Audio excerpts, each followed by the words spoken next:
नमो भगवते वासुदेवाय नमो नमः। दोस्तों, मेरे चैनल में आपका हार्दिक स्वागत है। आज मैं आपको गीता का 17वां अध्याय सुना रही हूँ। ओम श्री परमात्मने नमः।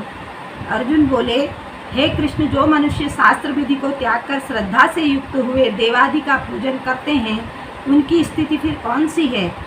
सात्विकी है अर्थात राजसी या तामसी?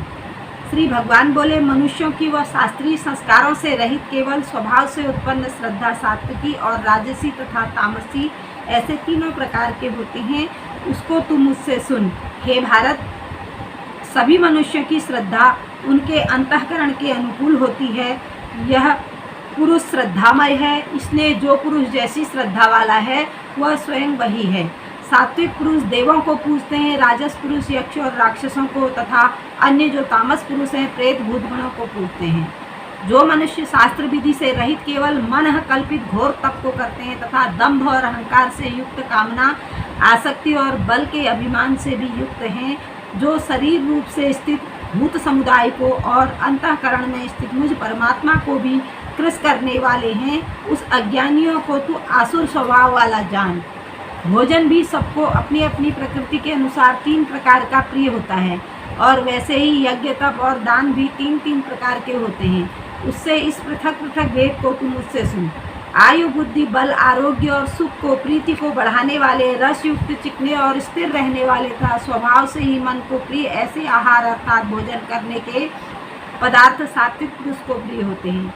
कड़वे, खट्टे, लवण युक्त, बहुत गर्म, तीखे, रूखे, दाहकारक और दुख की चिंता और रोगों को उत्पन्न करने वाले आहार अर्थात भोजन करने वाले पदार्थ राजस पुरुष को प्रिय होते हैं। जो मनुष्य अधप का, रस रहित, दुर्गंध युक्त, बासी और उच्छिष्ट है, जो भी अपवित्र भी है, और वह भोजन तामस पुरुष को प्रिय होता है। जो शास्त्र विधि से नियत यज्ञ करना ही कर्तव्य है, इस प्रकार मन को समाधान करके फल न चाहने वाले पुरुषों द्वारा किया जाता है, वह सात्विक है। परंतु हे अर्जुन, केवल दंभाचरण के लिए अथवा फलों को दृष्टि में रखकर जो यज्ञ किया जाता है, उस यज्ञ को तू राजस जान। शास्त्र विधि से हीन, अन्नदान से रहित, बिना मंत्रों के, बिना दक्षिणा के और बिना श्रद्धा से किए जाने वाले यज्ञ को तामस यज्ञ कहते हैं। देवता, ब्राह्मण, गुरु और ज्ञानी जनों का पूजन, पवित्रता, सरलता, ब्रह्मचर्य और अहिंसा यह शरीर संबंधी तप कहा गया है, जो उद्वेग न करने वाला, प्रिय और हितकारक एवं यथार्थ भाषण है, तथा जो वेद शास्त्रों के पठन का एवं परमेश्वर के नाम का जप अभ्यास है, वही वाणी संबंधी तप कहा जाता है। मन की प्रसन्नता, शांत भाव, भगवान चिंतन करने का स्वभाव, मन का निग्रह और अंतःकरण के भावों की वही भांति पवित्रता, इस प्रकार यह मन संबंधी तप कहा जाता है। फल को न चाहने वाले योगी पुरुषों द्वारा परम श्रद्धा से किए हुए उस पूर्वोक्त 3 प्रकार के तप को सात्विक कहते हैं। जो तप सत्कार, मान और पूजा के लिए तथा अन्य किसी स्वार्थ के लिए भी स्वभाव से या पाखंड से किया जाता है, वह अनिश्चित एवं क्षणिक फल वाला तप यहाँ राजस कहा गया है। जो तप मूढ़तापूर्वक हठ से, मन, वाणी और शरीर की पीड़ा से सहित अथवा दूसरों का अनिष्ट करने के लिए किया जाता है, वह तप तामस कहा गया है। दान देना ही कर्तव्य है, ऐसे भाव से जो दान देश काल और पात्र के प्राप्त होने पर उपकार न करने वाले के प्रति दिया जाता है, वह दान सात्विक कहा गया है। परंतु जो दान क्लेश पूर्वक तथा प्रत्युपकार के प्रयोजन से अथवा फल को दृष्टि में रखते हुए दिया जाता है, वह दान राजस कहा गया है। जो दान बिना सत्कार के अथवा तिरस्कार पूर्वक अयोग्य देश काल में और पात्र के प्रति दिया जाता है, वह दान तामस कहा गया है। ओम तत्सत। ऐसे 3 प्रकार का सच्चिदानंद घन ब्रह्म का नाम कहा है। उसी के सृष्टि के आदिकाल में ब्राह्मण और वेद तथा यज्ञादि रचे गए।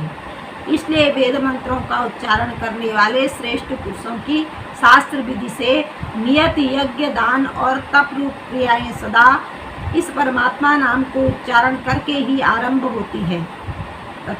अर्थात तत् नाम से कहे जाने वाले परमात्मा का ही यह सब है। इस भाव से फल को न चाहकर नाना प्रकार के यज्ञ, तप रूप क्रियाएं तथा दान रूप क्रियाएं कल्याण की इच्छा करने वाले पुरुषों द्वारा की जाती है।